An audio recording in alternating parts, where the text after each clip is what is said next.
This is Rob Tebbutt for Boxing Social. I'm delighted to be joined by the WBC heavyweight champion of the world, Deontay Wilder. How are you, Deontay? I'm doing real well. How about yourself? I'm very well, thank you. Very well. First time I've interviewed you. Asked me how I am, so that's good by me. When did you get in? I got in today, actually. It's been a long journey for us. Been meeting a lot of fans all over. Even it started in Atlanta, where I caught my first flight. It started in Atlanta. Meeting the international people that was coming up the same flight as us. So, and then when I got to London, it escalated even more. And then when I got in Belfast, it escalated even more. I felt the love. I felt the open arms. Even just the welcome from the airport, man. It made me feel like I'm welcomed, and I'm welcomed in love. And I'm very happy to be here. It's sort of, we've seen like a time lapse of your journey through the last however many hours. What was it like stepping off that plane at Belfast Airport, knowing that you're going to come here and you're going to create all of this hysteria? What was that like for you? You must have loved it. I must have. I loved every bit of it. I know I'm here to promote. I'm here to sell a fight. But not only that, we mean business, though. So the hype for this fight is definitely real. Anything I do, like I said, I do it from my heart. I speak from my heart. My actions is from my heart. It's all out of love. Even when I whoop a man in the ring, I whoop him because I love him. And it's just amazing, man. It's just amazing just to be here at these moments in time. Especially when you seem like your career has hit a slope, and all of a sudden now you're rolling back up the mountain, baby. And it's exciting times for heavyweight divisions. It's exciting time for boxing. And I'm just happy to be a part of it. I can say I'm a part of this that brought the heavyweight division back along with a lot of others. And here we go, me and Tyson Fury.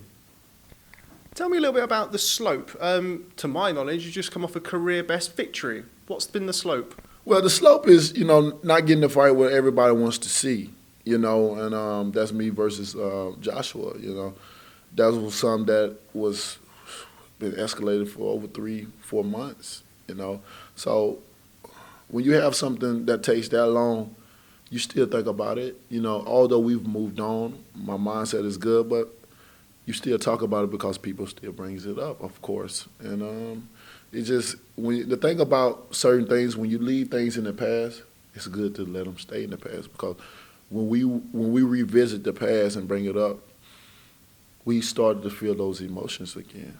You start to feel emotions when you bring things back up, that same intensity, that same aggressive feeling, everything, and that situation was a crazy situation. To be able to offer a guy so much, and they still refuse it. To be able to swallow a pill pride, and to receive so little, and they still don't want to fight. 3, 4, 5 months ago. 3 months, 4 months go by, and it's still tug of war. You did it. No, you did it. You did it. No, you did it. All right, here we go. Now what? No, you still did it. We grown, We grown, and I got to move on with that, because I still feel stuff coming up. It's still, and I'm happy. I'm happy to be here. And it is what it is. Maybe one day, once you guys stop supporting that, he's going to have to fight me. The only way they're going to be able to fight me if the fans make them fight me. And once you start, the sooner you guys start, the sooner the fight is going to happen. You're doing it right now. They barely, they can't even sell out the fight they're doing now. Because of the support, people have awakened. They've seen the situation. A lot of people don't like that what I did, what my team did. We sincerely, wholeheartedly wanted this fight. We done everything to get this fight, and they didn't want it. It's nothing more that we could have do. Have I lost my pen? That motherfucker gone. It ain't even got ink in it, because we refuse. We refuse to continue to put up with that, and somebody sending a contract talking about Joshua signing but Eddie Hearn's name on it. We ain't got time for that stuff. So we moved on, man, and we at peace right now. We wish them the best in their career until that time comes. We move on. Goodbye to Joshua, and hello to Fury. Now, you don't strike me as somebody who would get, not aggressive, but you seem like quite a cool character. You seem to me to be somebody who sort of takes things in their stride. With that being said, now that you've got this big fight with Tyson Fury, I was there today at the weigh-in, which is just the first of, I'm sure, many incidents between you and Team Fury going forward. How has that changed your outlook, and how has that changed your mentality now you've got that? You've got this big fight. Everything I've been through, I will display it in the ring. And unfortunately, Fury has to be the one that received all this punishment, all this stuff that's been built up in front of me, personally and business-wise. That's the only danger that he's risking. I'm going to promote this fight. I'm going to sell the hell out of it. Trust me. Click that button. But when it's time to fight,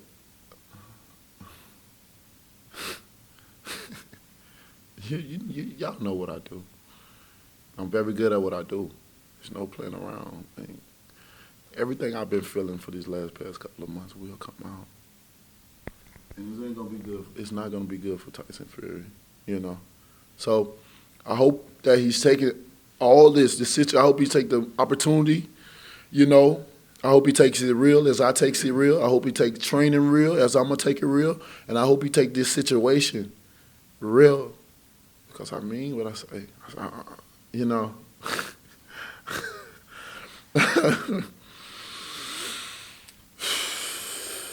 It's so much I've been through, you know. But I'm smiling. I'm still optimistic about the situation. It's going to be a hell of a fight. That's all I got to say.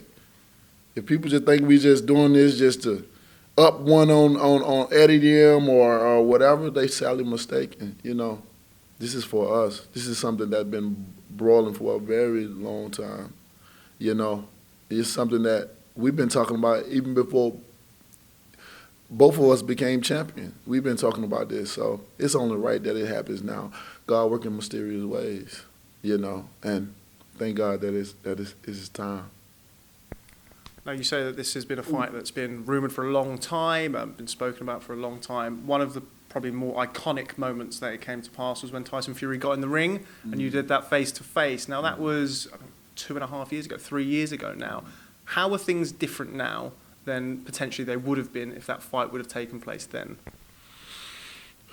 I mean, on my part, ain't nothing different. On his part, he done went through a lot of transformations, you know, and that's going to be up to him to see if he's ready. He'd had to fight a lot of demons, and I think he handled it well. I've been keeping up with him as he's been keeping up with me. I done had some of my guys in camp with him that he's invited over for opponents, you know, that he was facing. So we keep in touch. Me and him, we do. I would be lying if I say we don't talk. We keep in touch. And every step of the way, you know, I'm encouraging him. And I told him when he started losing no weight, I was like, man, you look great. You know, I wanted to encourage him and give him my honest opinion, because that's all I can give people. If I can't give them nothing else, I'm going to give you my honesty. You know, I'm gonna be real with you. You may not like things that I say. Then again, you may love a lot of things that I say. But it levels itself out, you know. And just to motivate him, just to keep him encouraged, you know, it pays off, you know. And it's paying off, you know. And just want him to take it serious. You know, we know Fury, he can be a jokester, and he can play around a lot and stuff like that. But when it comes to me, he ain't gonna have no time nor space for that. So we're gonna see how different he is. You know, I think you're gonna see the best Tyson Fury that you've ever seen in your life. Even before even after he faced even after he faced Klitschko, I think you just seen a part version of him. When it comes to me, I'm a different character. I possess a different power. I possess a different awkwardness than Klitschko did. So they take me very, very serious, you know, and I think he's gonna do the same. So I have no doubt in my mind, you know, I'm praying for him, and I'm hoping the best for him. Wherever the transformation, we'll never know. We're just people that's on the outside looking in. We'll never know what this man has been through, what he may be going through now, and what he's gonna overcome when the time comes. So he's in my full prayer.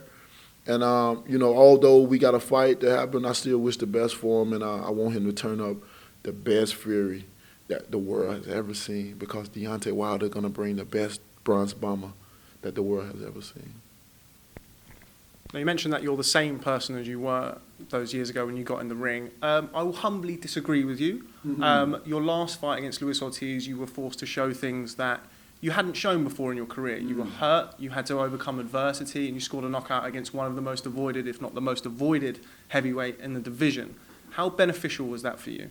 It was very beneficial, and, for me, I see it ain't no difference, because you said the key word. You said, I showed. And that's the key word, I showed. What I showed you, I've already possessed. I've been had it there. I just need the right dancing partner to display it to the world.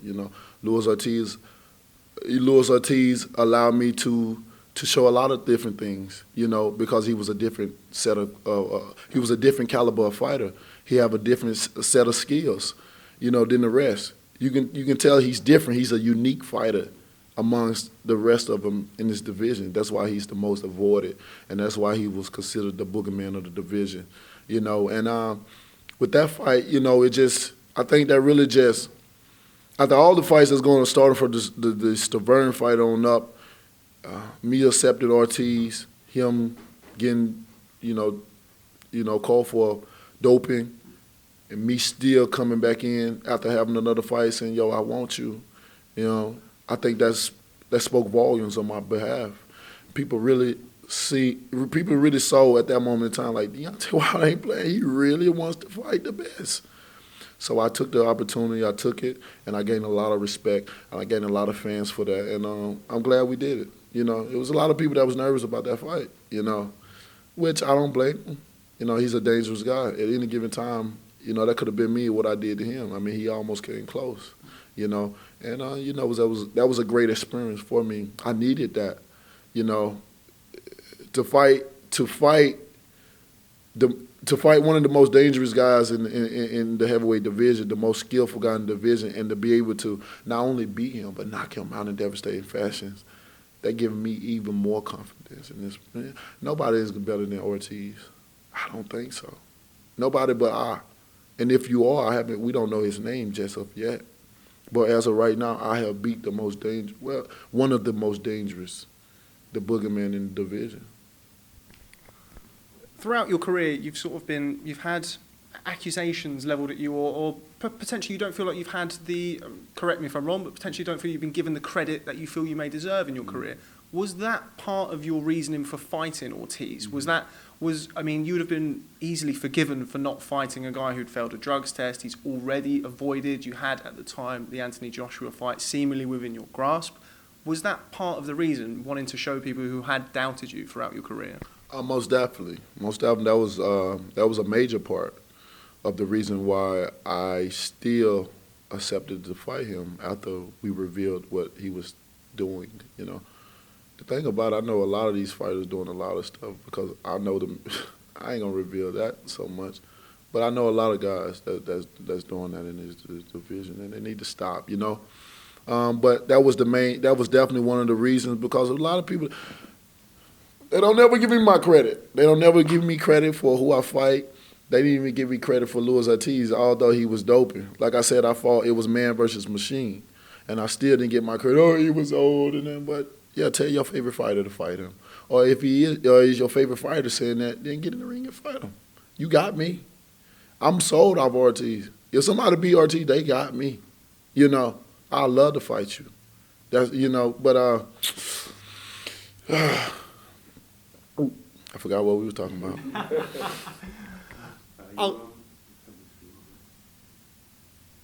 I'll take it from here then. On to the Tyson Fury fight. Do you think there's any risk of that happening again? Should you come through Tyson Fury, do you expect people to say, well, Tyson has only fought twice in 2.5 years. Is that a worry for you? It's not a worry, because I already know what's going to happen. I mean, I'll never get credit, And if I did get credit, I'll be the most shocked person in the world. Like, what? But I'm already expecting them not to give me my credit. So if you already expect it, and you already programmed in your head, and when it do happen, then it don't hurt you. It don't hurt you at all. You become numb to the feelings. My whole entire career, I've been doubted. You know, my whole entire life. It is funny now. It's funny now because I can look at all those people that doubted me, and I can look. I ain't the one that say ha ha, because my actions speak louder than my words. I let my action say it's the ha ha, you know. And it ain't gonna get. I don't expect nothing less. You know, I know people is gonna criticize him, talking about he wasn't in shape or he needed 100 more fights before he fought Wilder, you know. But they don't understand boxing. They don't understand the sport and how it works. They don't understand the body and what it takes to compete at this level. They'll never understand it because they'll never have the guts to get in there and find out, especially in fighting somebody of my caliber or any other top fighter in this sport. So people gonna assume, you know, a certain thing. But Fury know what it takes to get in shape. He know how to get in shape. I mean, look at all the weight he dropped off now. He's looking real nice.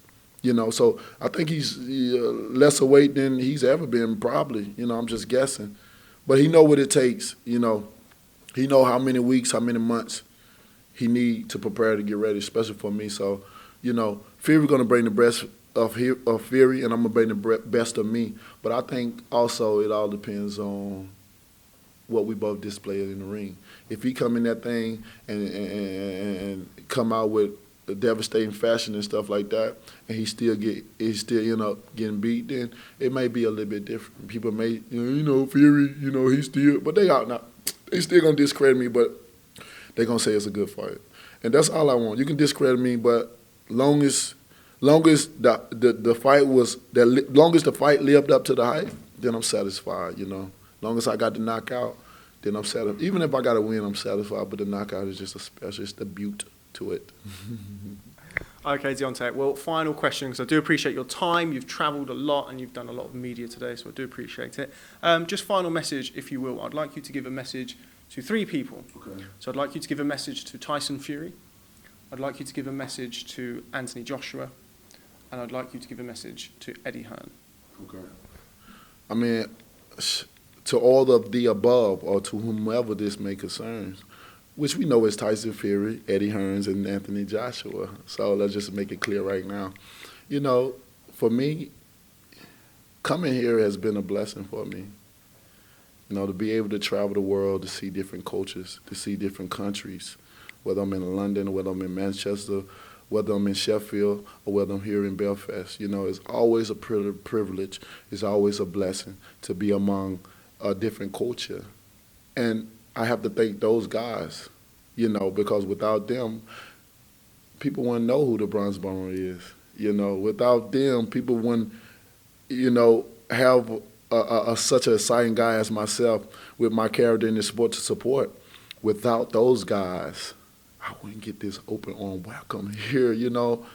So I just want to thank those guys for that, you know, giving me the opportunity, the little opportunity that I had, whether it was just, you know, making conversations about me fighting you guys, you know, whether it happened or not. Man, I want to say I appreciate you.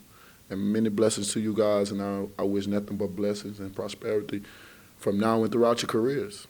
And that's honestly from my heart, you know. I have nothing bad to say, and I really mean that.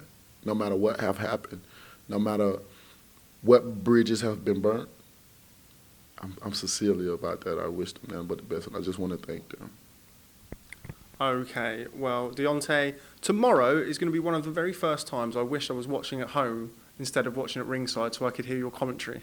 Thank you very much for speaking to Boxing Social. I look forward to catching up with you soon, and I'll apparently see you in November. Sounds good, brother, and blessings. Thank you. My man. Thank you.